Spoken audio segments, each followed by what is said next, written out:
ہمارا آپ سے یہی سوال ہے کہ اگر 164 کی سٹیٹمنٹ سامنے آئی ہے اسے بھی پبلش کیا جائے اور اس میں ہمیں بتایا جائے کس کی نیگیٹو آئی ہے کس کی پوزیٹیو آئی ہے. اگر تمام بچوں کے میڈیکل ہوئے ہیں تو سامنے لائی جائیں رپورٹیں.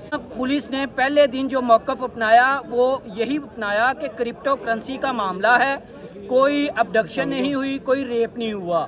جیسے ہی آہستہ آہستہ 164 کی سٹیٹمنٹ جو آن ریکارڈ آتی ہے اس کے بعد پولیس کے پاس ہی اختیار ہے کہ وہ جس مرضی بندے کو ملوث کر دے, کیونکہ مدعی جو اس کیس میں ہیں وہ بھی بیرون ملک سے تعلق رکھتے ہیں. دونوں وکٹم جو بیرون ملک سے ہیں ان کو اس پاکستان میں فیئر انویسٹیگیشن کے حوالے سے جو انہوں نے جاتے ہوئے ان کو پاکستان کا جھنڈا دیا, وہ اپنا اسی چیز کا اگر فیئر انویسٹیگیشن کا رخ ہی تبدیل کر دیا گیا, ان کو صرف یہ امیج بلڈ کیا گیا کہ پاکستان میں جو انویسٹیگیشن ہو رہی ہے بہت فیئر ہو رہی ہے. جی سلمان بھائی بتائیے آج ذاتی کارروائی سے بتائیے کیا.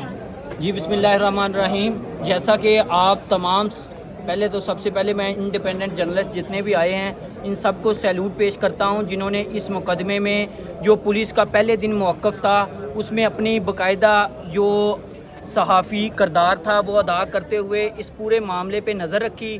اور جو پولیس کا پہلے دن کا موقف تھا کہ ہم نے بندے یہ ٹریس آؤٹ کیے اور جو وکٹم تھے ان دونوں کو پولیس نے بازیاب کروایا, اس چیز کو آپ لوگوں نے ان صحافیوں نے ایکسپوز کیا کہ یہ سارا میٹر ہوا کیسے ہے. سب سے پہلے میں آپ بتا دوں کہ میں اس کیس میں جو دو ایکیوزڈ ہیں سکندر عزیز اور ساجد کو ریپریزنٹ کر رہا ہوں. اس کیس میں جو ساجد ہے وہ اس گھر میں جو جہاں یہ وقوع یہ کہہ رہے ہیں الیجڈ ہوا ہے اس میں بطور گارڈ ہے, اور اس بیچارے کی 4 بیٹیاں ہیں, اس کا اس پورے مقدمے سے کوئی تعلق نہیں ہے. دوسرا سکندر اسلام آباد کا رہائشی ہے اور وہ بھی اس مقدمے میں وکٹمائز ہے. اسے بھی پورے انسیڈنٹ میں جہاں بھی اس کا کوئی ایف آئی آر میں ذکر نہیں ہے, جیسے وکٹم نے 164 کی سٹیٹمنٹ دی انہوں نے ادھر کوئی اس کا ذکر نہیں کیا.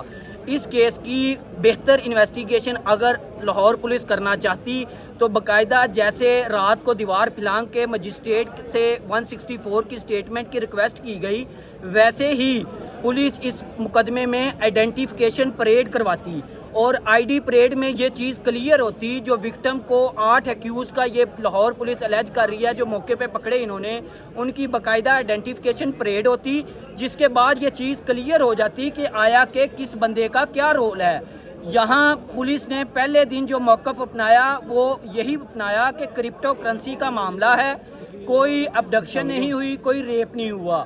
جیسے ہی آہستہ آہستہ 164 کی سٹیٹمنٹ جو آن ریکارڈ آتی ہے اس کے بعد پولیس کے پاس ہی اختیار ہے کہ وہ جس مرضی بندے کو ملوث کر دے, کیونکہ مدعی جو اس کیس میں ہیں وہ بھی بیرون ملک سے تعلق رکھتے ہیں. دونوں وکٹم جو بیرون ملک سے ہیں ان کو اس پاکستان میں فیئر انویسٹیگیشن کے حوالے سے جو انہوں نے جاتے ہوئے ان کو پاکستان کا جھنڈا دیا, وہ اپنا اسی چیز کا اگر فیئر انویسٹیگیشن کا رخ ہی تبدیل کر دیا گیا, ان کو صرف یہ امیج بلڈ کیا گیا کہ پاکستان میں جو انویسٹیگیشن ہو رہی ہے بہت فیئر ہو رہی ہے. آیا کہ جو بندہ ویزا جاری کرنے والا فورین آفس ہے, آیا کہ آج اس کو ہم نے ریکارڈ پہ بتایا کہ شامل تفتیش کیا گیا. دا آنسر از نو. جب آپ کسی 2 فورن کو فورین آفس ویزا جاری کرتا ہے باقاعدہ ادھر مقصد بتایا جاتا ہے اور اس انویسٹیگیشن میں کہیں ایلیٹ کلاس کے کسی بندے کا کوئی ذکر نہیں ہے, تو یہ جو 2 بندے انہوں نے اپنی تعداد پوری کرنے کے لیے جس پہ سارا انہوں نے مدعا ڈالا وہ بیچارے کے آگے پیچھے کوئی نہیں ہے. تو ہمارا صرف یہ سٹانس ہے کہ اگر اس کو جے آئی ٹی بنا کے پورے مقدمے کو انکوائر کیا جائے تو اس میں بڑی حکومتی شخصیات کے انوالو ہونے کا لازمی جزو پایا جائے گا.